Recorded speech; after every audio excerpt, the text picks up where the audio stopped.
Greetings, beloved. Thank you for joining us today. Have you ever wondered why so many women are not equipped for marriage? It's because being a woman does not make you a bride, no more than being a woman makes you a mother. As with so many things in life, there's a process that leads us to our desired end. If your desired end is to be a bride according to biblical standards, then you have tuned in at the perfect time. Chapter 2 of the book of Titus tells us that the aged women should take the younger women through the process of becoming not just brides for a day, but brides for a lifetime. So stay tuned for more of Bridesmaid with me, your host, Renee Bolden. Okay, I'm going to say greetings to everyone who is here and who is logged on. It's good to see another day and good to see you all. So we are going to kind of jump right in to this. I want to talk a little bit about the word micromanage.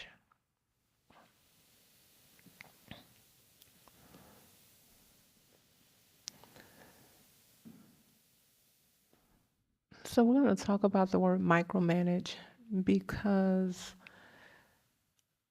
oftentimes I know, especially when I was younger, and I imagine there are some people who may feel this way. But when I was younger,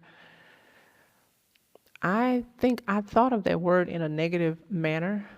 And one of the things that I think just earlier this week, one of the things that I had been meditating on from one of the sermons earlier was how had my impatience affected different situations. And I could see how this word alone kind of exposed my impatience, even though of course I would not have thought about it that way, but it exposed that. Because if we look at the word micromanage in a negative sense, then we miss out on so much. I was kind of looking at the definition and some sub definitions of some of the words that are within that definition. So micromanage means to control every part, however small, of an enterprise or an activity. So we think about that. And of course, a lot of people have an issue with the term control. Don't want to be controlled. Well, a lot of people say they have an issue with the term control, but I think what the issue really is a lot of people don't want to be controlled, but they want to control things. So then I was looking at the word control, which is the power to influence or direct people's behavior or the course of events. And then I looked at the word influence, and it is the capacity to have an effect on the character, development, or behavior of someone or something. And I thought, wow, to have the capacity to have an effect on the development of someone. So then that word stuck out to me as well. And then we have, direct, because of course that's a part of the word control, is to direct people's behavior or the behavior of a course of events. And to direct means to aim something in a particular direction. And, and just in looking at that, one of the things I think about particularly is how I've always been this type of person. And I think I shared this. I'm going to use this as an example. I worked at a place temporarily, just to earn some extra cash for a little while. And I was talking to another young lady who expressed, she told me some information about somebody who had turned in a resume, I believe. And basically, the young lady who was talking to me about another person's resume was just kind of going on to talk about how it wasn't a good resume to turn in, that it was going to hinder her from getting a job. And my immediate response was, well, did you tell her? Did you talk to her about it? Did you try to help her, to fix it, give her some pointers or tips so that she could do better? And she was like, no, I didn't. And I just thought to myself, well, what good is it doing her if you're telling me? And I'm saying that to say that my mindset has always been, if I am going in the wrong direction, and I've shared this, if I'm going in the wrong direction, please tell me. I don't want somebody to sit back and watch me doing something wrong and going in the wrong direction and not point me in the right direction. Aim me to the place in the direction that I need to go in order to reach whatever goal I'm trying to reach. And that's a part of what it means to micromanage, what it means to have control, what it means to influence and direct somebody. That's a part of it, and that's one of those things that I welcome. And it's an unfortunate thing for me because of the era that I grew up in. I was surrounded by people like that. I was surrounded by people who could be wrong and not go into depression because somebody found out before they did. I was surrounded by people who could say out loud, you know what, I got that wrong. I'm glad you corrected me. And they didn't have to fall out with people because they were corrected. I grew up around people and I was surrounded by people who welcomed um, who welcomed correction. They didn't get offended at it. And so much to my surprise, as I was placed in a position in several ways, if you will, to bring correction to people, I foolishly and just naively thought that people were like the people that I grew up around, like the examples that I saw, like the examples that I embraced. That, you know what, hey, if I'm doing wrong, I don't want to keep doing wrong. Please tell me the right thing. And I did not understand, at the time, for a long time, I just simply did not understand that offense came with that. And it was just some lessons that I had to learn in that everybody does not want to be directed or influenced or controlled or micromanaged.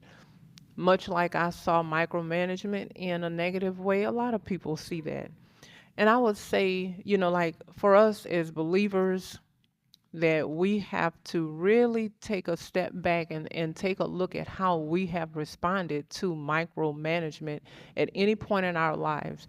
And I want to talk about um, a situation that I found myself in. And I have mentioned this at different times. And today I'm hoping that I will share enough detail about the situation where it really highlights my lack. It highlighted my lack of maturity and just simply where I was at the time that caused me to have the experience that I was having. So I, of course, got married, moved to Tennessee with my husband. The Lord, had told us what job that I would go to, which is the job that I'm going to speak of right now, which was at a law school. The Lord just said very, very plainly, this is where you're going to work. So I had that to hold on to. I knew that. But obviously, when I got there and things just started to kind of settle in and got settled into the job itself, one of the issues that I ran into was that I began to complain in my heart that in my mind, I am coming to the table with all this experience. And I could not understand why my immediate supervisor at the time felt the need to micromanage me. In other words, I had a job description, and she felt the need to be in control of every part of what I was doing. And when I say control, what it meant was that she had to approve every single thing that I did. She had to know about every single thing that I did. She had to be involved in every single thing that I did. And unfortunately for me, I had come from several jobs where I had been given the privilege, the honor, and the free range, if you will, to work more independently without being micromanaged. And that unfortunately made me think that I was in a better place than I was. And I'm just going to relate this a little bit to us as wives and what we go through. Sometimes we look at our lives and we think that, of course, we've kind of talked about this some. We think that, hey, everywhere I go, I have men trying to talk to me. Everywhere I go, there's somebody who expresses an interest in me. I've had so many men try to take me out or whatever the case, however they may have expressed it. They've shown me interest. They let me know that I, in fact, have something to offer. And we can make the mistake, the same mistake that I made, because, I went to work at this place and I went with 10 years of experience working in, half of it was in the law school. And I thought, surely, of all the times I've worked at colleges and universities, I have something to offer this place. I'm coming with something. I'm already bringing something to the table. And unfortunately, that's what we do when it comes to marriage. We think that because maybe we've talked to 100 men and we've dated 50 of them and 10 of them wanted to marry us, and there's another 10 standing in line hoping they could have even gotten our phone number. We somehow compare those experiences, the attention that we've gotten in whatever manner that we've gotten it, we somehow think that that validates us for marriage. And so we can make the mistake, like I did, and go into marriage thinking that we already know. I already know what it is to please a man. I already know what it is to be in a relationship. I already know. I mean, what is it to being a wife except now I've said I do? How much more does it really take? And it's our past experiences can certainly be a barrier to our growth as a wife. It can hinder us from having the experience. It can breed and perpetuate pride in us because we think we already know. We think that we don't really need help. We don't really need any guidance. We don't really need anybody to micromanage us. We don't need anybody to control us or influence our development. I think that is probably the two key words that fall under micromanagement: influencing development. Because if I am doing something and I am not growing or developing, I'm not getting better at it, then I have to question whether or not I'm actually doing it. Because it is nearly impossible to cook, for an example, a meal. There are 52 weeks in a year. If you cook that meal once a week, every week, it is impossible, I would think, that you wouldn't get better at cooking that meal if you did the same thing. Why? Because at some point you feel comfortable with it. You can look at it and you can say, oh, you know what? I could add this spice and actually bring this taste together. Oh, this is whatever the case might be. Maybe if I cook this a little bit longer, if I don't cook this as long, maybe if I take out a fourth of a cup of water, this will make this dish perfectly. You have an opportunity to observe what it is you're doing and make adjustments to make it better. If you're doing that same thing over and over and over again, you have the opportunity to truly have an effect and influence the outcome there. So this is where we have to really look at micromanagement. Now I'm gonna say a little bit more about the job. You all have heard us talk about what I was like in marriage the first year and a half, and it's so funny because my first year and a half at this law school, at this job, was just as tumultuous as it was in marriage. And you take two different situations, two different sets of people, two different environments, and you're getting the same result. You have to know and be able to recognize the common factor in all of that. That was me. So then what did I see displaying um, that really held me up? And I pray that the Lord will just give me enough details to really get this point across concerning this. I went into a job thinking, number one, that I had already arrived, just like many people go into marriage thinking they've already arrived, especially if they knew their husband before they said I do for any length of time, thinking that, I've already arrived. And it was one of the most bizarre things. It was 2010 when I began working at that particular law school. And I had first started working at a university. I think the community college was first, and that was back in 1998, 99, I think, maybe 99 that I had started working, 98 that I had started working in a college. So I went from a college to a university to another university, and then I was at another university. So in my mind, surely, what I found at all these places that there are certain things that look exactly the same. It's not hard to transfer the skills from one university to the next.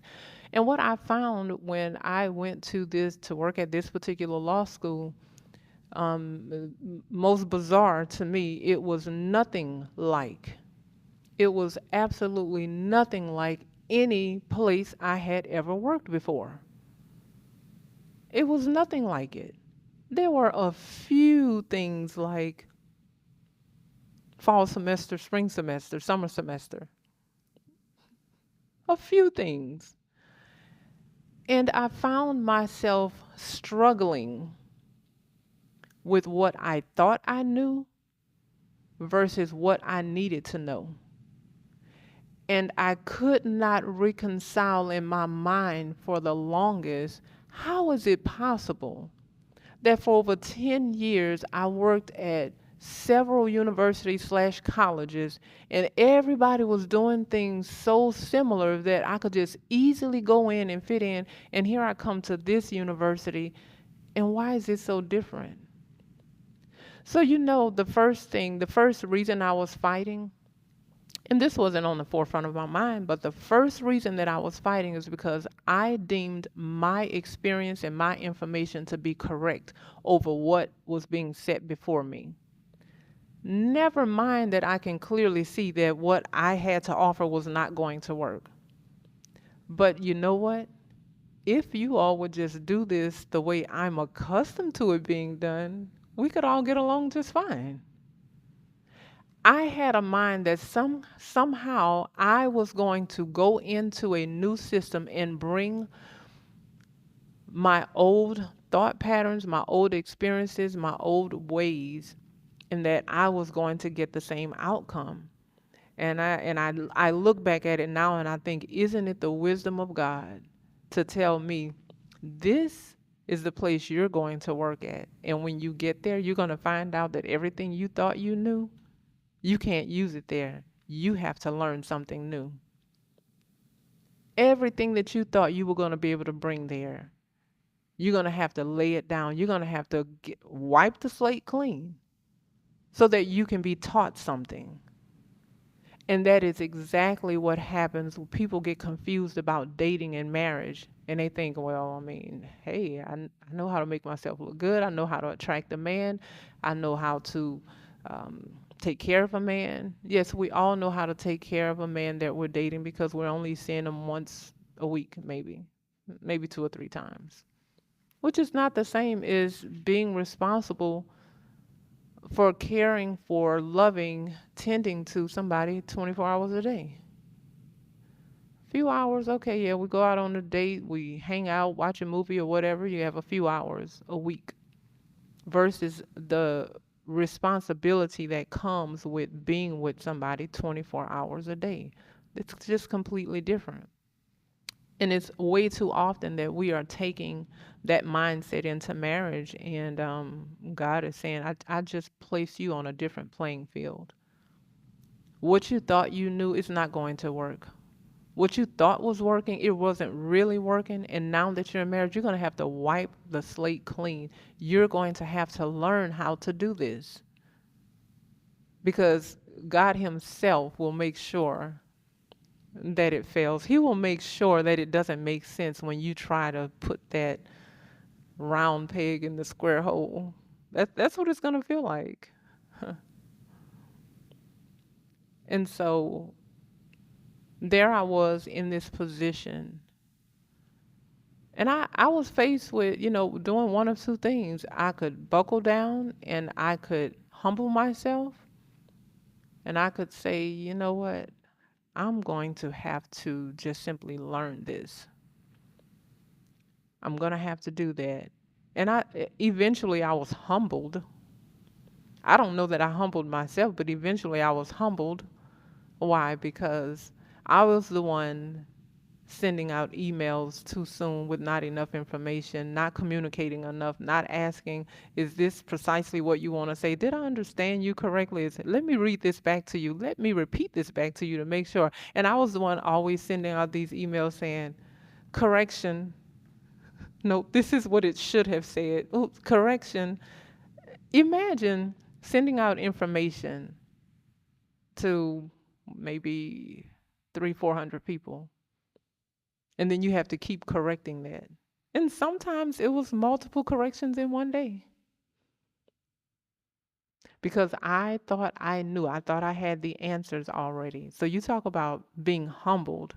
No, I didn't have sense enough to just, when I walked into it and say, okay, well, let me just learn the way you all do things. Mm-mm. No, I was too proud. I already had something to offer. And they were not going to take that away from me. No, 10 years. That's what I had on my cover letter, 10 plus years of experience. And that's what we do when the Lord finally blesses us to go into marriage. We present our resume and we say, hey, look, I already know. I know what to do. Maybe you can tell me something and then I'll take it as optional. I remember being assigned to a computer, and the computer had all the old files on them that the previous person had to use. All those files were indicative of all the work that had been done before I came and all the work that would have to be done with me being there and obviously when I left. All those files were right there. And I remember very, very early on, probably within the first couple of months, I had to do an itinerary for one of the assistant deans. And I went to her and I asked her, like, oh, how does this look? And she very, very quickly asked me, like, what is this? Um, your supervisor already made one that I'm accustomed to seeing. Why didn't you use that one? Like, why did you go create a whole new one? And I was like, oh, okay. Well, I guess I better go through these files that were handed over to me and find find the correct answer that was already given to me. It meant that I had to take time to invest in learning, invest in myself to learn the job so that I could do it well. That's what I had to do. And I was trying to find a shortcut. Oh, well, if I create something new, then I'm controlling it. Number one, no, I wasn't thinking that, but that was a part of the issue. See, if I go and find what you've already done and try to use it, then you're in control.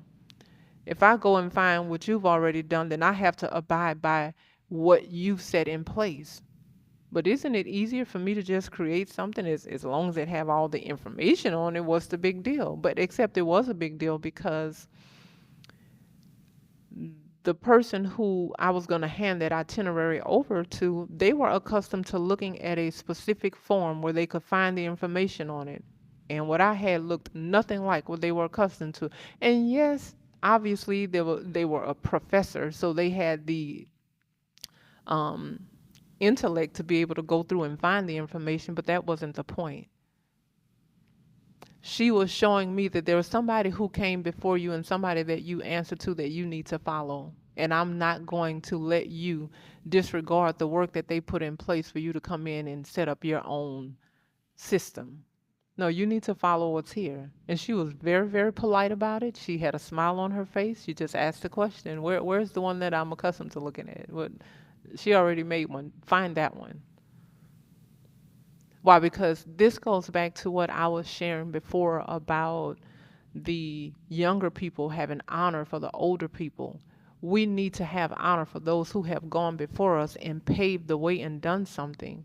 And we don't need to go make a path on side of theirs and say, see, I'm just as good at this as you are. No, you need to get on the path that's already been trailblazed, and you need to walk that path. You don't need to create your own thing on the outside of somebody who's already went through, who's already accomplished, who's already been victorious, who's already reached a certain place in whatever it is. And so that's what she was helping me to see. No, we have a system here. And it's not the 10 years that you already have. You're going to have to learn the way we do things. You know, that was one of the first experiences I had in being humbled in that. And so we, oftentimes we go into marriage and we think, sometimes wives want to say, oh, well, I did it this way for my daddy. Or, this is what my daddy asked for. And this is, however we want to, or whatever man we want to put in that place who we may have had some type of relationship with, or we may have looked at, and then we want to try to bring that in. But we have to understand as wives, if that's not what our husbands are calling for, then we have to wipe the slate clean and we have to learn what to do. We have to learn his way, or we will be very frustrated. And that's what I was the first year and a half. So you add to the fact that I had an issue with authority. At that particular time, I had a huge issue with authority. Why? Because I had this independence about me. I can do it myself, hey, just teach me and let me go. And what I didn't understand, this is the immaturity. And this is very immature to think that somebody can teach you something and show you a way to do something, and then they don't have anything else to offer you after that. Why? Because, I mastered this. And I'll use Ava and these the little girls that she was helping with the crocheting. Okay, so she was helping them to crochet a pot holder. And let's just say they decided, now she's been crocheting for the last 8 years. She crochets sweaters and pot holders and I'm sure some of everything. And if they say to her, oh, you showed me how to do this pot holder and I got it, and now I'm just going to go, I don't need your help anymore. Even if I make a mistake, I'll just figure it out because, after all, I know how to unravel the thread and start over. And that's what we do a lot of times. We will unravel and start over 50 times before we just go back to the source that we need to be connected to say, you know what, I'm sure in 8 years you've encountered this issue. Will you help me figure this out?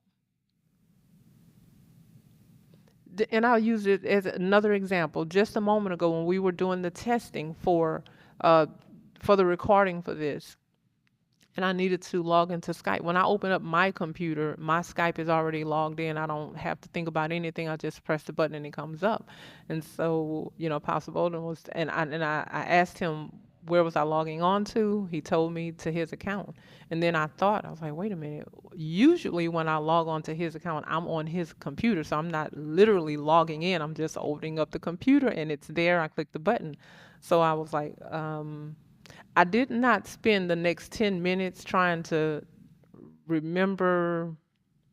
think of anything. Immediately I said, oh, okay, so I need to sign out of my account to sign into yours. Yes. Okay, well, I've never done this before. I don't even know what username to put in.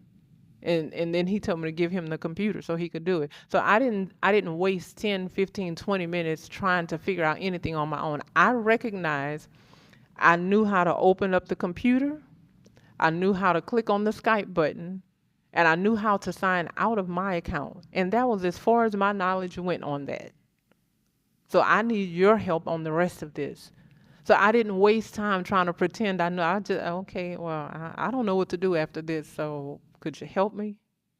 And oftentimes we don't want to do that because we're too proud. We don't want to say, I only know the first 3 steps. Could you please get me to the next step? Aim me, direct me, put me in the right direction so I can get what was the whole purpose? To be logged into Skype, not to make myself look good, not to make you think that I'm smart, not to make you think that I'm tech savvy. Forget about all of that. We just need to log in. And I can't get you there right now with what I know. So I need your help. And too often we're not willing to do that as wives, and we need to learn to do that. Hey, I need your help. If I've ever done this before, I don't remember. It's been too long. I don't remember what your login is. I don't remember your username. I don't remember any of that. I need your help with this. I could go run and get his computer and open it up and press Skype because that's the only thing I was accustomed to doing. And too often, we're so proud and we're so busy worrying about what somebody's going to think about us, and we're so busy competing with our husbands to prove to them that we're smarter than them or as smart as they are, that we are missing some of the very basic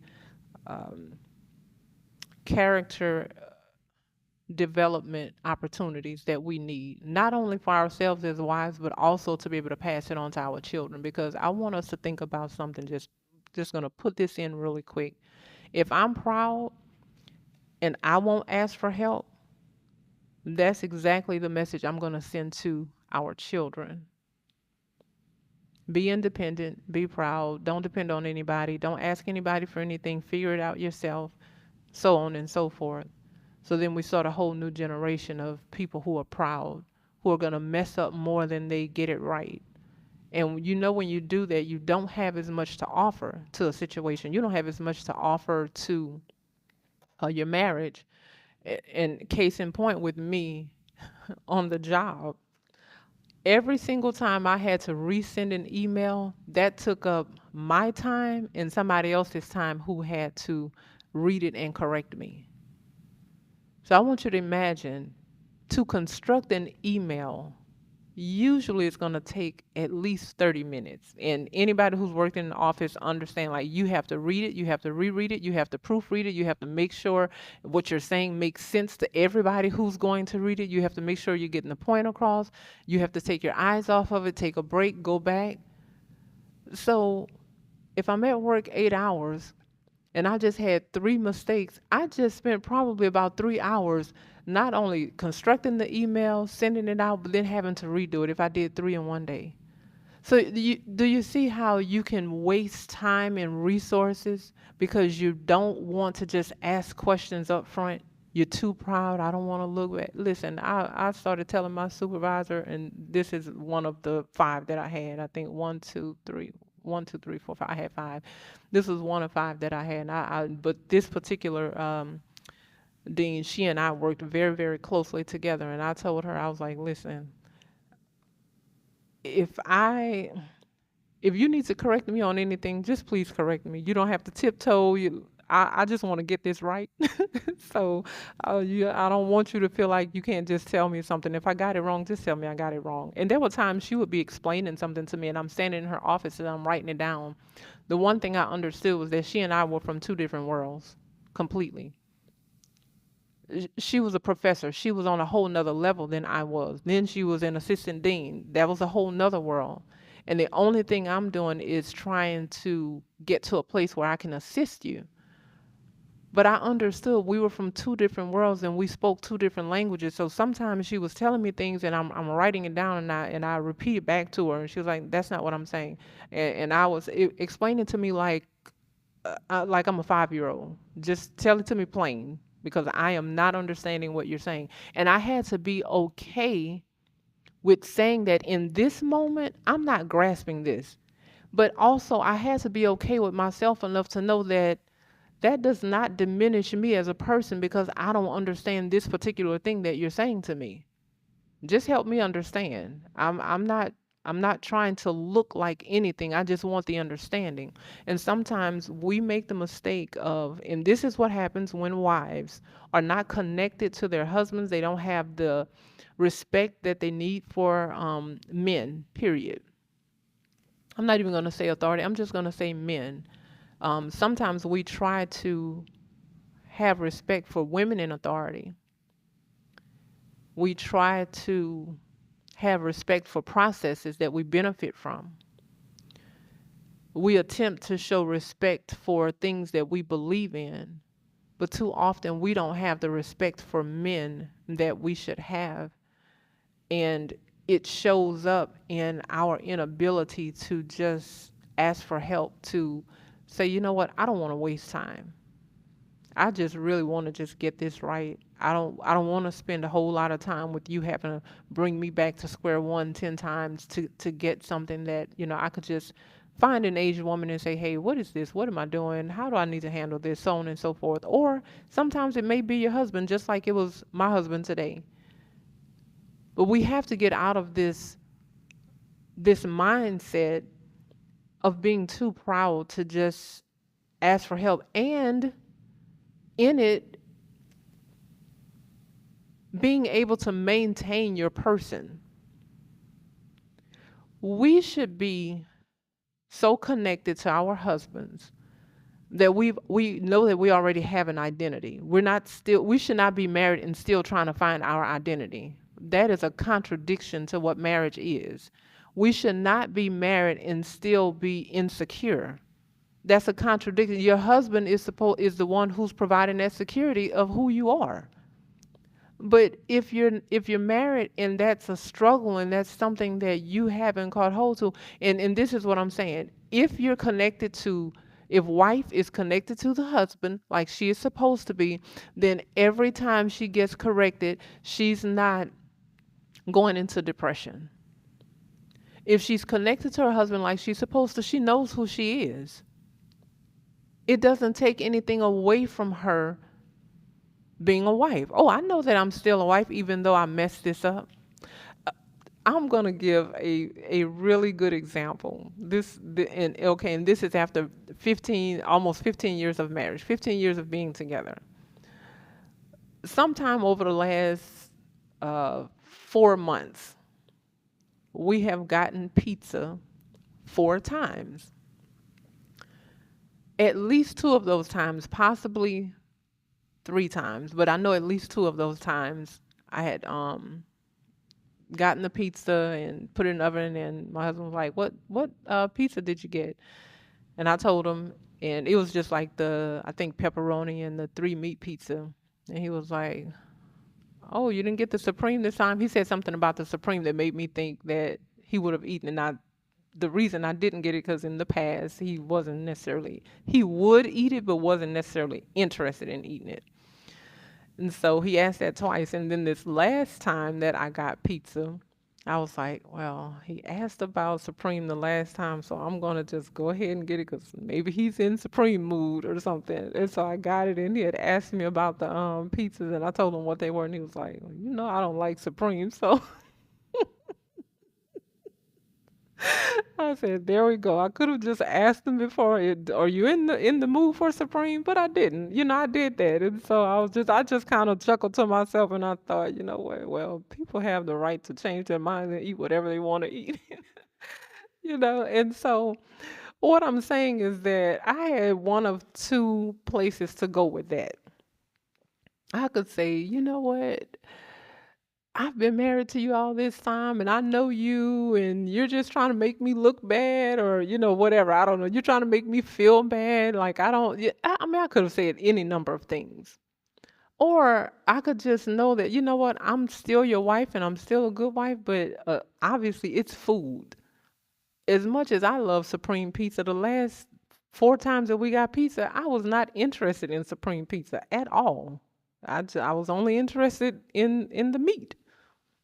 And so that's just the way it is. And what I'm saying is that me missing that thing, that was just for me to, okay, again, I could have just asked him. I didn't have to go off of the last few times because he asked me something about Supreme Pizza. I could have just asked him, do you feel like eating this? I was going to get one if you feel like it, and if not, then I won't. It didn't have to be it didn't have to be a breaking point for me. And oftentimes that's what we do. Just because something comes up, it's like we detach ourselves immediately, and then we blame our husbands for it. Oh, I messed up as a wife. You don't think I'm a good wife. And so then we put ourselves on timeout. We put our husbands on timeout, and we go off into our corners, and we detach from world, and then we have to sulk, and it does not have to be all of that. No more than, when I was at this job, I'm sure there were plenty of times that I wanted to go and work somewhere else. But the one thing I had to keep going back to was, wait, God sent me here. Where am I going to go? Nope, this is the place. This is the place where I'm supposed to be. So, but what would have happened if every time I had to resend an email, I would have blamed my supervisor and said, you're just trying to embarrass me. Now, I'm the one who sent the wrong information out. Obviously, we can't just you can't leave wrong information out there. If you're telling people something, you have to give them the correct information. And so what would have happened if I would have just disconnected and decided, you know what, you all are all against me, you're trying to make me look bad, whatever, I just can't work at this place anymore. And oftentimes that's what we're doing as wives. We are disconnecting at a time when we should be developing. All those situations that humbled me, all those situations where I got it wrong, all those situations, where I had to be corrected, it was meant to develop me. It was meant to develop character in me. And so we cannot run, we should not run from these things. We should not, our whole person shouldn't break down. I should still be able to be a wife 20 minutes after I got corrected. Okay, I got it wrong this time. Okay, and I'll just work on getting it right the next time. We don't have to make it a catastrophic event emotionally because we got it wrong in this moment. And we don't have to make that moment our entire life and our entire marriage. So what do? We keep allowing somebody else to influence us and develop us and to aim us or point us in the right direction. So that the next time, what do you think is going to happen the next time I go stand before the pizzas and try to decide which one we're going to have? Of course, I'm going to ask, what do you feel like eating? And no, I'm not going to say, I don't even have the ability to choose a pizza anymore in my marriage. He's so much in control, I can't even choose what pizza we eat. No, I'm not going to exaggerate the situation like that. Because I know that me asking him about pizza doesn't take away my ability to choose what we're having for dinner. I'm just considering you in the process. Point being, nobody really felt like eating Supreme Pizza that night. I could have left it at the store. I didn't feel like eating it. The grandchildren, I don't think they felt like eating it. I don't know. Maybe our sons were hungry enough that they just appreciated having it, but I'm sure if they had had their choice, they probably would not have chosen that. So it's just one of those things. You live and you learn. Let me just do this differently the next time. It's a simple example, but I'm telling you, we have to learn the lessons from the simple things in life so that we will have a strong enough character to deal with the more weightier matters when they come up. So in this job, and it's funny because this is a hint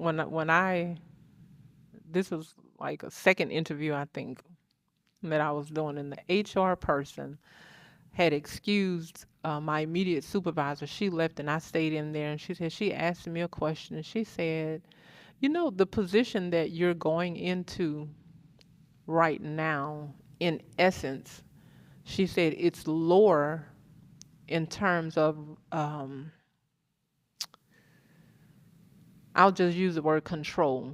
In terms of control, it's lower than the position that you came out of. She said the person that you're going to be reporting to is technically in the position that you just left at this other university. She said, are you going to be able to handle that? Oh, sure. That'll be no issue. course I can handle it. It's not a big deal. Position doesn't mean anything to me. I mean, listen. It's just a job. It's a position. I'll do whatever. It doesn't matter to me. I'm good. Except when it came down to it, I wasn't. I did have an issue. And no, it wasn't the position itself. The issue was my character. The issue was the fact that I had an issue with authority. See, in the position prior to me going there, the dean that I was working for, she was out of town all the time. She was rarely in the office. She turned over so much to me and trusted me with so much. And then what happens? Very next job, I have to be micromanaged. Two completely different. See, I made the mistake of thinking because I mean, surely this dean and then this lady, she was older than the supervisor that I went into for this new job. This lady was much older, in my mind, much wiser. I mean, she could trust me. Why can't you? She let me sign her name on things. I couldn't sign my name on anything at this new job. You sign nothing. You turn everything over to somebody else for approval. And what it showed me was that, again, sometimes we can think because we're in a situation where we've been validated in that situation, that validation bleeds over into other situations, and it does not. You being validated as the prime date of the year does not validate you as a wife. Oh, you're the best date I've had all year long. Okay, it just means you beat out other people who spent 3 hours a week with this person. What? But that does not compare to 24 hours a day. Two completely different playing fields. And so I was very much on my high horse with all the freedom that I had in that prior position. And then the Lord moved me again. This is where you are going to work. Yes, this is it. And then I began to understand why. That's the way it is sometimes when we get married. The Lord will pair us up with people who, based on our character, we never would have gotten with that person. We never would have married them. I'll put it that way. It would have been like, no, because we want to marry oftentimes people who will keep us in a situation where we are in control. That's what we want to do. We want some form of control because as long as I can control this, I can control my happiness, so to speak. I'll be happy as long as I can get my way, and that's really what it boils down to. And so, oftentimes, the Lord will ordain for us to be married to somebody that we wouldn't have chosen, and it's not the person that we would not have chosen. It's the situation that we would not have chosen. Why? Because the situation, being married to this person, takes away my ability to control everything. So no, I'm not interested. That's why a lot of wives end up with men who, I guess Ahab's, is just kind of the Jezebel and Ahab. But those same women are unhappy still because of our nature dictates that the man is supposed to be in control. But see, the woman's emotions says it feels good for me to be in control. It doesn't matter how much I'm damaging things. On Monday, when something didn't go my way and I wanted to eat 10 donuts and not look like a glutton, I could do that. But except if I have a husband here that's going to challenge me and that's going to make me be a lady, I know I can't eat 10 donuts in front of him. No way. Not going to happen. But if I get that weak man, I'll cry enough and I'll sob enough and I'll throw these emotions out there and he's going to feel sorry for me and say, okay, it's okay, don't worry. Or he'll just turn his head and don't say anything. Those are not the situations that we usually choose. I mean, those are the situations that we usually choose and not the other. And that's why when I say sometimes the Lord will put us with people who we would not have necessarily chosen, it's not, because he don't look like what I want him to look like, or he don't have the job that I want. It has more to do with how much of a man is he really going to be? how much am I going to be able to get my way in this situation? And oftentimes women are, and what do they say? Usually these are the words that they will say, he's too controlling. I don't want to be with him. What that means is he is going to hold me accountable. He's going to be involved in every part of my life. He's going to influence or direct my behavior by holding me accountable. See, that's the difference between the woman who goes out like me, what I was doing when we first got married. Every paycheck I had to go shopping. And after a couple of months of that, I guess my husband was like, "You need to stop doing that. That's not necessary. You don't need to go shopping every time you get paid just because you got money." And I was like, "Oh, okay. Well, all right then. I guess I'll stop shopping every time I get paid." Now, that changed my behavior. He influenced my behavior. Why? That was not a good practice. It was a wrong mindset because, in essence, what I was doing, and I think I shared this before, my mind was pretty much, I don't really want to be responsible with my money. But since I'm an adult and by law, I'm responsible for myself, and it's just the right thing to do for me to pay my bills, I am going to treat myself for being an adult. Now, what does that sound like? So, what did I do? I would go shopping. I was treating myself. Okay, if I have to spend money on gas and I have to spend money on student loans and I have to spend money on a light bill, well, I'm going to get a pair of earrings out the deal. Everybody else is not going to take my money and I don't get something. Okay, never mind. I got an education from those student loans. Never mind when I had to purchase gas, I used that gas to go somewhere. That was for me. When I pay a light bill, I'm using that electricity. But that was my immature mindset. I'm going to treat myself for being an adult, for being responsible. And that's what he was breaking out of me. No, you need to be able to just be an adult and be responsible and not have to treat yourself to anything, because this is just life. And I didn't even realize I had that mindset until he challenged me on that. So when we talk about being micromanaged, that means that husband is going to be a part of everything that we're doing. He's going to influence our behavior, and he should. And we should be okay with that. He's going to direct us in the proper, aim us in the proper direction.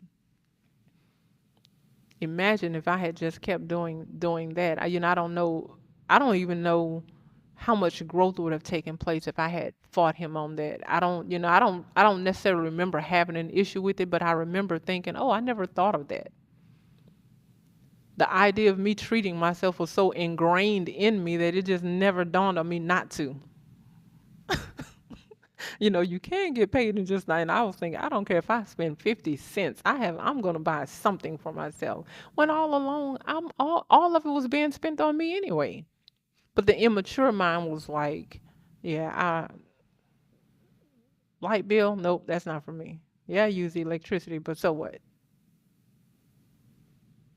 Yeah, I drove the car to go shopping, and I'm the one who spent the gas, but that wasn't on me.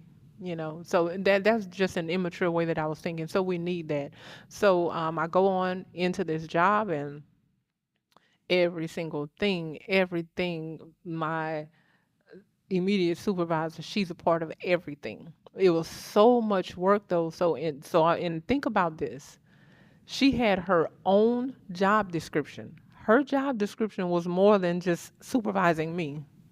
She had a completely different job description than I had, yet she had to do her work and she had to be involved in my work because she had to make sure every mistake that I made where I had to correct it, she was still taking heat for that. Why is she doing this? Why is this information? Are you not checking this before she send it out? Or she was still being talked to in the background about these things. So I remember it's so embarrassing to think about now. I got so frustrated, all in my emotions, and I sent her this long email, sent it to her and all the other five supervisors because she shared those same supervisors with me. She was just at a higher level than I was.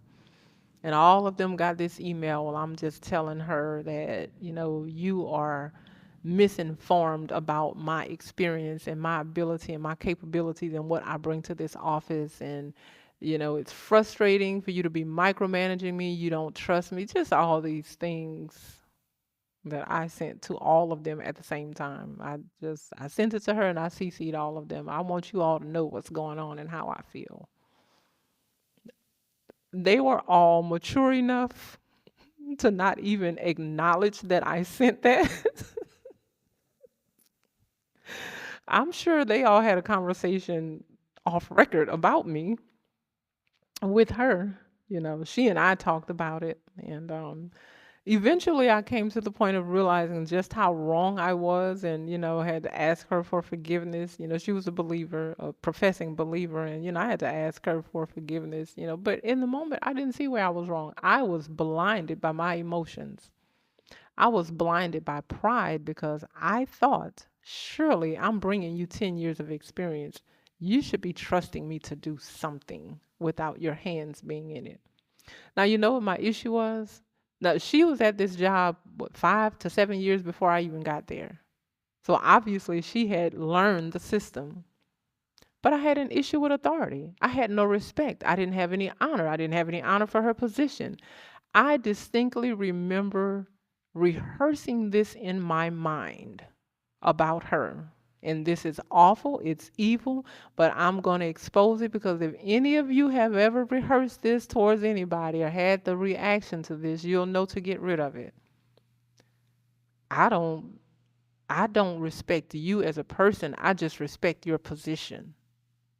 So I deal with you because I have to. That's what I rehearsed in my mind about her. Nope, I don't ever have to deal with you, but because you're in a position over me, and this was how I reconciled in my mind that I had some kind of respect for authority.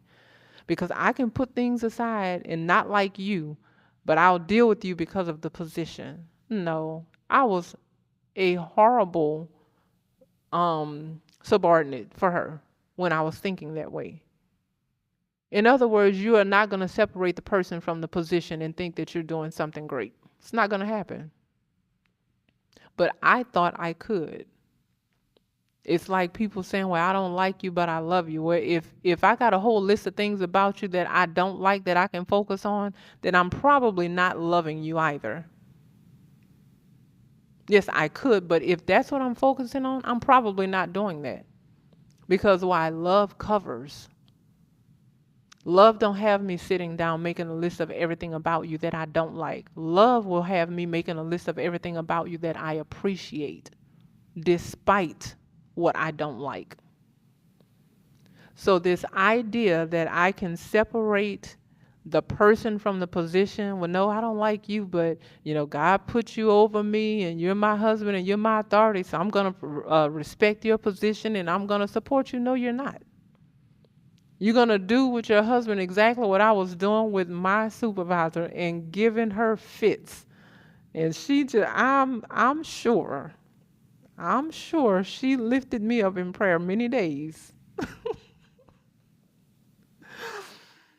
saying, Lord, what is happening? Because I had this quiet defiance about myself. I was not going to just outright, I would never just be in her face. So I gave myself a pass, right? I'm not, yes, you're micromanaging me and I'm going to grit my teeth with a smile. Sure, I'll take care of it. And I'm doing this, but all along I'm giving myself a pass because I'm not getting overly emotional in her presence and just going off the handle. So I got this under control, right? You don't know how I really feel because I'm smiling and I'm saying, sure, I'll do it. But I'm sure she did know, just like God knew. Your heart isn't right. You're not treating this person in authority like you're supposed to. And so the more, of course, the more time went on, the more I was expected to have learned my job and to, okay, now you're expected to start doing this well. She's at a point where, okay, I'm expecting to get this off of my plate and I'm expecting to be able to trust you. But that first year and a half, that's not the way it was. It was this constant and this ongoing, me being defiant, me trying to prove that I knew something, and then constantly making these mistakes, and her having to clean up my mess, and then her having to still try to train me, and then having to deal with me in a professional way. And and at some point, it was like, through the sermons that were being preached, because I don't think my husband didn't talk to me a whole lot about it. And I mean, there was a point I used to just go home and complain the whole weekend. And then at one point, I got a clue, and I was like, you know what? I don't want to bring this home. I don't want to bring this home with me for the rest of the weekend. And we have to learn how to do even that. Maybe something did happen. Um, I'll even say in the home with the children, and your husband wasn't around. But you don't have to drop that in his lap. Handle it. Be in control of your emotions. Figure out what's most important. Is it more important for me to go and spend the whole weekend complaining about my job, or just spend time with my family and enjoying them and get ready for the next week? And I had to come to that place where I could do that. But I will complain and complain and complain. And, there's a testimony that I shared about the Lord helping me to renew my mind, because one morning I'm driving to work and I'm complaining.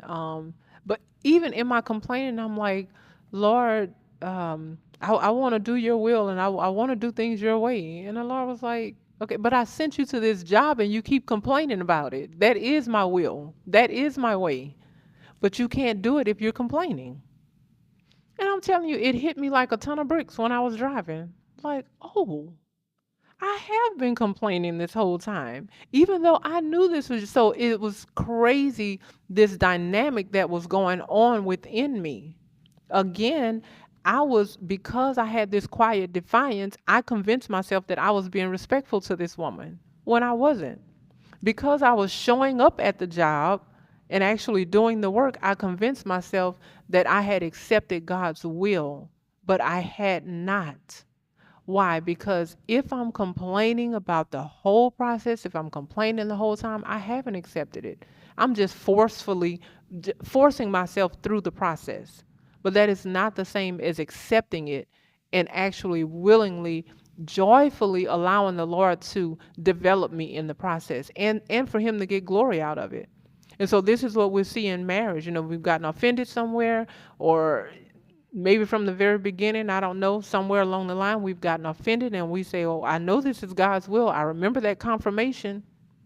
Lord, I remember you spoke and you said that this was your will. And okay, I won't go against that. It's your will. But then as a wife, the question is, are we complaining? Are we complaining about things day in and day out, week after week, month after month? Are we minimizing what we're offering? Are we no longer offering 100%, but we're trying to make our husbands and our family just accept maybe 50%, 40%, 60%? And when we're doing that, God is saying, no, this is my will. And we say, Lord, I want you to be glorified, but He's not going to be glorified in that. He's not going to get glory out of us giving less than what we have to give, less than what He has equipped us with. He's not going to. No more than I was going to get Employee of the Year showing up and doing the things that I was doing, constantly having to be corrected, not taking the time to read into the files like I needed to prepare myself, not taking, not even asking for wisdom. Not just trying to do my own thing. Like, I was not going to get Employee of the Year doing that on the job. And we're not going to develop and grow as a wife if we have these issues with authority, that we're bound by pride. And I don't mean bound in the sense of, oh, I need to be delivered, but having pride bound to our hearts to where we just know so much and nobody can tell us anything. It's simply not going to work out in our favor. So I go on and I go through this job, and we're moving forward. And after the Lord told me that was when my mind began to change. But and this is really important for us to understand. That day I acknowledged to the Lord that I had not been truly accepting of what his will was for me. And I asked the Lord to forgive me for complaining. Lord, forgive me. You know, and then I was able to start seeing how my issue with authority had been showing up. See, all along, all that time I had been complaining about her. I mean, after all, I have experience. You just won't let me use it. This is your fault that these things are happening. It wasn't my fault. Every now and then I might acknowledge, okay, I had a bad attitude today. I should have done better. But for the most part, in my mind, it was her fault. If she would just let me do what I want to do, things will go smoothly. That's the way that was playing out. Well, after the Lord convicted me that day, I began to see myself. This is very, very key. And this is very important that we understand. Just because I changed my mind about how I was going to, no, I changed my mind about what my attitude would be like about work. And the change began to happen immediately. It did not immediately fix the damage that had been done. It took probably another year for us to even start developing a working relationship. That was just being cordial. I had to go above and beyond in my work, with my attitude, I had to go above and beyond. Like, it was like I had to do 3 times more on a positive side than I had already done on a negative side just to get to an even playing field. It was like, oh, now this is day one that I'm starting to work here. And so that took a long time for us to get to a place where the atmosphere was right. In the meantime, a great part of what I had to do was I had to go out of my way to let her know that I had changed, and I could not. This is so important. I could not wait for her to acknowledge it for me to continue in that change. Oftentimes, this is what we're doing as wives. You'd have made a plumb mess out of things. You've argued, you've fought, you've resisted outright, quietly, all these things. Refuse to submit, refuse to obey, refuse to follow, refuse to respect, refuse to do anything that a wife is supposed to do.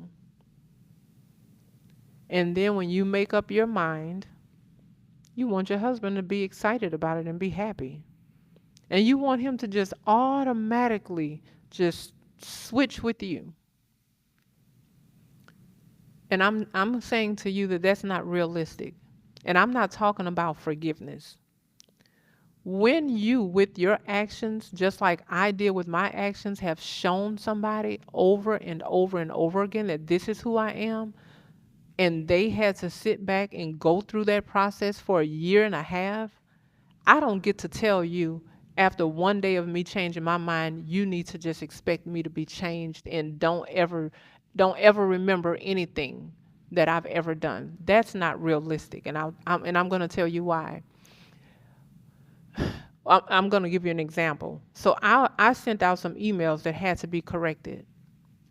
If I decide this day, okay, I'm going to come in. Hi, supervisor, I'm in a great mood today. What can I do for you? How can I be of great help to you? I know I haven't done this in the past, but this is who I am today, and this is who I'm going to be going forward. The same way I set a pattern before of making these mistakes, you think she's just going to say, okay, well, since you're saying today that you have a good attitude, I'm just going to let you send out an email and I'm not going to check it. I'm just going to trust you. I think that's unrealistic for us to do that. If I spent a year proving to you who I am, I personally should be willing to spend another year proving to you who I am all over again. If the change is true, it's going to still be there a year from now. I think it's unrealistic for us to do that. And again, I'm not talking about forgiveness, but what I'm talking about is our willingness to go above and beyond, not the person asking us to. Because see, forgiveness is going to wipe the slate clean and say, okay, yes, you said you're changed. I believe you. And a person can believe you're changed. I believe that if I showed up with actions that were contrary, then I should be able to show up with actions that are conducive for the environment, conducive for the change that I say is taking place. And I should be able to produce that change consistently and continuously at a high level. It shouldn't be up and down. I shouldn't be in and out. I shouldn't be having bad days. No, if I'm changed, then I'm changed, right? So with that change, I didn't have that conversation with her. I was having the conversation with God based on the sermons that I was hearing. If the sermon tell me that I'm supposed to respect my authority, then okay, Lord, I would say, okay, Lord, I didn't have the best attitude today. Help me with that. I'm gonna do better. I want to represent you well. Lord, please forgive me. Help me. I began to take what I was hearing preached in the sermons and I started to apply it to myself on the job. I wasn't just trying to keep it for when I was in the marriage, and I began to apply that. I began to see where I was wrong and how I was wrong. That included me asking my supervisor if I could help with things even when I felt overwhelmed with my own work. That included me just voluntarily picking up breakfast because I stopped to get some for myself. Or sometimes if I didn't get any for myself, I would stop and get her breakfast. Sometimes that included me voluntarily working through my lunch. So you all know I told you about how my lunch would get moved and I had to keep moving it, and I was being accused and all. Sometimes it meant me voluntarily working through my lunch and just eating a snack at my desk to help her out. All the time it meant me having a good attitude no matter what situation came about. Displaying a good attitude. Why? Because again, if I say that I've changed and I've truly changed, that change should be consistent and continuously at a high level. It should not just be for a few hours one day. It should not be for just 2 hours out of the week. Either I've changed or I didn't. And I was willing to go above and beyond to outdo all the evil and wicked attitudes that I had already presented. I was determined. It did not matter what anybody's response was. So we can't say, okay, well, my husband he's just looking at me in a way that he used to look at me. So what? If you change, just be changed. Oftentimes, our husbands don't even see us for who we really are. And then we just keep showing them over and over and over and over again. And then we convince them that we're wicked. They don't even see us as wicked at first. So once your wickedness has been exposed and the Lord has truly changed you, it's your job to live out in a way to show him something differently. And it is unrealistic of you to want him to acknowledge every single change that you do. Okay, oh, honey, I see you smile today for 4 hours straight. It used to only last 2 minutes. No, don't expect that from him. You don't need a pat on the back and you don't need accolades. If the Lord changed you, just be happy that you're not on your way to hell anymore. and share it with the world through your actions. I mean, that's to me, that's just what we should do. But we want to use our husbands as an excuse not to continue in change. Oh, you didn't even acknowledge that I set your cup down soft today when I usually slam it down on the table, and you didn't even give me credit for that. And you shouldn't get credit for that. And we'll do them. Oh well, okay, well you're not acknowledging that I've changed, so I'll just go back to being the same person. And we use that as an excuse. And so I'm calling us to a higher level, and I'm challenging us to do something different going forward. If you have really changed, then be changed. Don't you wait on Apostle Bolden. Don't you wait on Sister Bolden. Don't you wait on your husband. Don't you wait on any of your sisters. Don't wait on anybody to acknowledge what change is taking place on the inside of you. You just be different, and people will notice. If people notice you frowning up every year, I mean every day for the whole year, they'll notice when you're smiling every day for the whole year. And you don't need a certificate for it. You don't need a graduation ceremony. Just do it. Don't use anybody else as an excuse not to change and be a different person. If we say we're changed, let's be changed. Because it will, whoever we are, it's going to show up. And that's just the bottom line. We can grit our teeth and smile and say, sure, I'll do it. And convince ourselves that we respect authority, but God knows what's in our heart, and it's going to come out. So when we look at the word micromanage, and I'm just going to go ahead, as far as I know, I think I'm going to end it here. Number one, let's not look at it as something that is a negative thing. My supervisor had the interest of the law school to protect. She had the interest of her own working relationship with the deans to protect, and the interest of her job, period, to protect. So that meant there was a lot at stake that my immaturity didn't allow me to be aware of. See, when I'm just in this office and I'm just working, it's just you and I, and I'm not surrounded by all these people, I'm not always fully aware of how my actions are affecting all these other people. But she was in a position that she knew, because every time I made a mistake, she got called in the office. You need to train this girl, or we need to hire somebody else, or something. Something has to give. Something has to be different. We can't continue in this manner. So she was being tasked with that. Imagine being tasked with training somebody who refused to learn. And then you're catching the heat for all the mistakes that they're making. You know that you're giving them the proper information. You know that you're giving them the proper training. You know that you're providing the right atmosphere for them to learn in, and they are simply refusing. And then every time they make a mistake, you have to answer for it. If you can just imagine what that experience must have been for her, and imagine what that experience must be for husbands. I have to answer to God for you. I am washing you with the word. I'm pouring into you. I'm correcting you. And you are just simply refusing as a wife to develop, to grow, and to be different.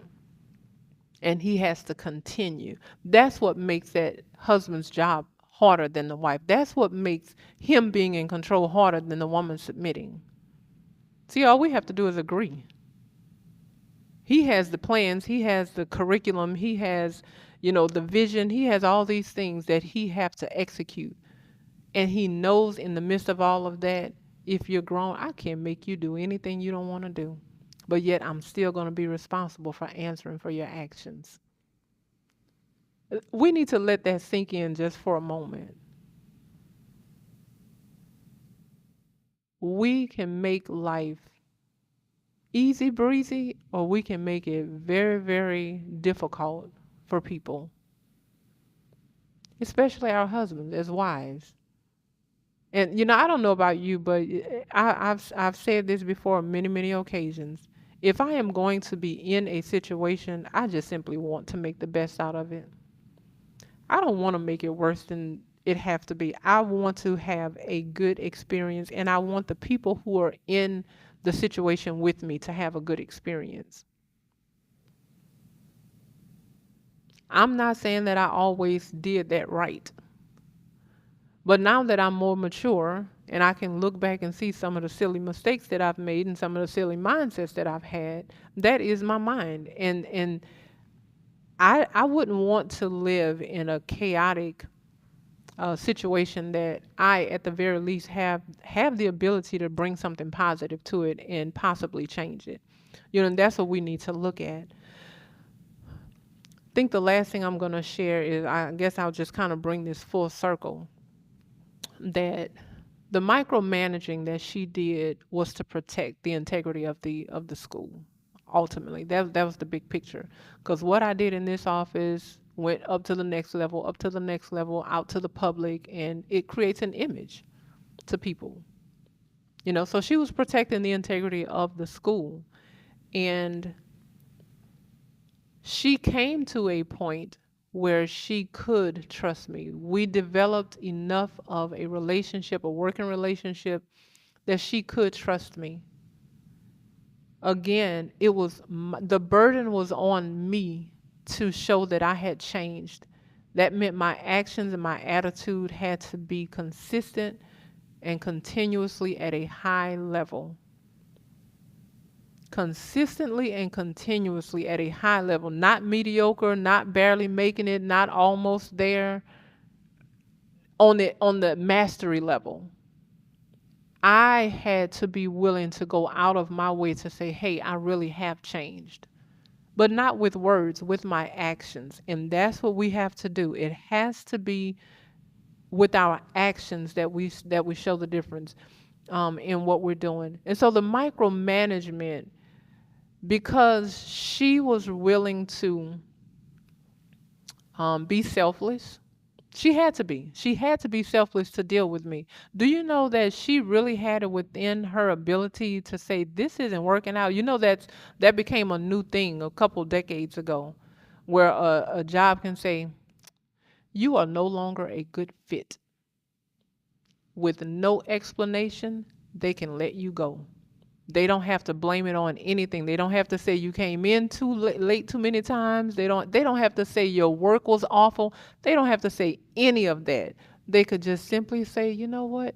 You are no longer a good fit for our organization. We're going to terminate this employment. And they're well within their rights to do it. And that mild language protects them from lawsuits. That could have happened to me. But she was selfless. In other words, she wasn't only thinking about herself in the situation. She could have been like, you know what? It's got so many other applicants I can call in here who can get this job done. I'm just going to go with the person, go with somebody else, so on and so forth. She had to be selfless to micromanage me. And I want to show you the other side of our complaining about being micromanaged. Think about the person who's doing it. Not only did it require a level of unselfishness on her part, it also meant that she was interested in investing in someone else. She literally had to invest in me. It don't matter what the reason was. Yes, it was for the law school. It was for the bigger picture, whatever. She was going to benefit from it, but she had to invest time in me. She had to take time to give me the information that I needed to train me. That also meant she had to be dedicated to the purpose. The whole point was to get me acclimated in my job so that I could do it at a sufficient level, at a master level, so that she could do her own job. Because as long as I was immature, as long as I was not learning the job like I needed to, it was taken away from her and what she could do for the other 5 supervisors that she had to support. Because she was overwhelmed with my work and trying to watch me.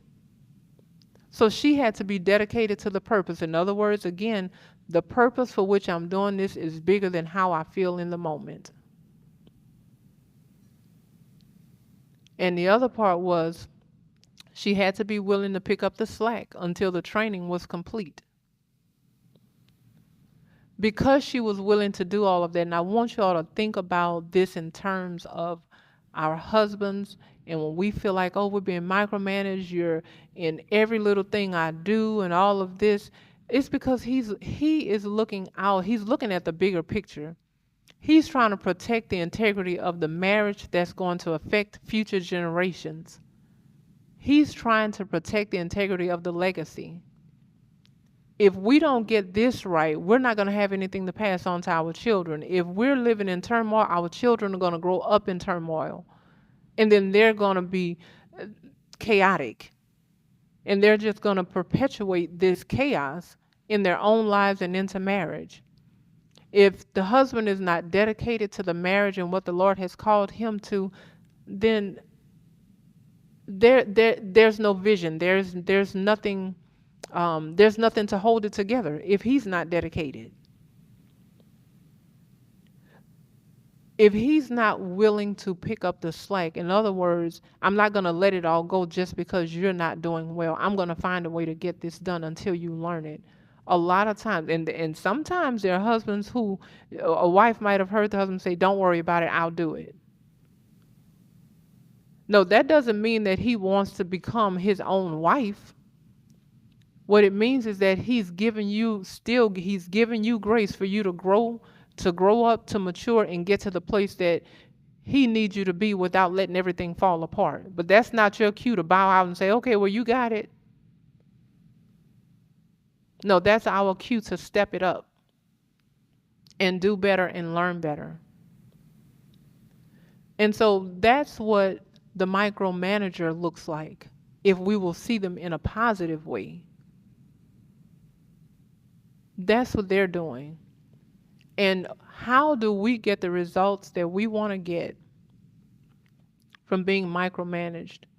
We need to have a certain level of humility and honor, number one. We need to understand that someone else is able to add to our knowledge base. That's critical. I don't have all the knowledge. I have not obtained all the knowledge that I need to be successful in life or as a wife. And then I myself, if I'm being micromanaged, I need to be dedicated to the purpose. What are we doing? What is our goal? I need to be dedicated to that. And I need to be willing to stay the course until the training is complete. Because I did that, I didn't bow out, I didn't leave, I didn't go find another job, I didn't just stop listening to her, I didn't get myself fired so I wouldn't have to listen to her. What it did was it helped to develop me for the position. So she got to the point where she could trust me. She trusted me with everything, with my work and hers. I did a lot of her work in her absence. Not only did she learn to trust me, but the dean of the law school learned to trust me because she learned to trust me. What I'm saying is that when I changed my attitude about it, the whole experience changed. When I left there, I thank God for it. It wasn't anything I was expecting, but they honored me. They didn't forget about how I started out. But I had another 7 years to prove that I was different. And I did. Only by the grace of God, but I did. I'm not saying that it's anything that I did in my flesh because I didn't. I prayed very, very often. I prayed all the time. And that's what we have to do as wives. We have to pray to be led. We have to pray to be a better wife in this moment than we were in the last. We have to pray to be a better wife tomorrow than we were today. But if we have to first acknowledge that we need to grow beyond where we've been. And we can't think that, you know what? I got my 10 years, you just accept this experience. No, we need to wipe the slate clean. We need to realize that we really do need to change and grow to do things the way God wants us to do it. We need to understand that what we did in our dating lifestyle is not conducive for the marriage that we're in. We need to allow ourselves to be micromanaged, allow somebody else to control us, to direct us, to point us in the right direction, and ultimately to develop us so that we can be better at being wives. That is what we need to do. So, I pray that these things have really helped in some way or another. But ultimately, I think one other thing I want to share. I just kind of saw this note, and I think I'm gonna go ahead and end it here. And I shared this with a couple people, just this portion of it with a couple of people, that when my supervisor began to trust me to make all these decisions, and I mean, literally, she just turned it over to me, and she was like, "You have mastered this. I trust your decision making on it." I never ever disconnected myself from her authority. I never stopped including her in the process. And that's important for us to understand. She was no longer micromanaging me because she had trained me to a point that she could trust me. I, in turn, micromanaged myself to her. I let her know everything I was doing. I kept her informed. I kept her involved. Even when mistakes happened and I was able to correct it without her help, I let her know. I did not hide things from her. That is very, very critical that we learn how to do that with our husbands. That's what says to them, "Oh, I know I can trust you." When you make a mistake and you can bring it to him and say, "Hey, I made a mistake." Or even if he just happens to catch it, he understands that you weren't trying to hide it. Maybe for whatever reason it had not come out in conversation yet, but you're not trying to hide it and you're not trying to avoid being corrected. That's a sign of maturity, and that's a sign that your husband can trust you. When you are no longer hiding your mistakes, when you're no longer putting your concern for him looking down on you over just getting it right and being dedicated to the purpose, that you are willing to allow him to help you develop with his micromanaging, if however you want to see it. And when you get to that place that he can trust you, that you don't push him out of the picture and return to this independent mindset of "I got this." We need to always know that as wives we need our husbands. The Lord put things in, he placed a hierarchy for a reason, because we need those things. We need to be accountable, and we need to always hold on to that. And I will just kind of close it out there, close out the discussion with that, and just say this one last thing concerning service. If your service is only benefiting you and the people in your house or the people that you're closest to, you're not really serving. And I'm just going to, as always, really, really challenge us to live life outside of ourselves. Don't live based on your emotions.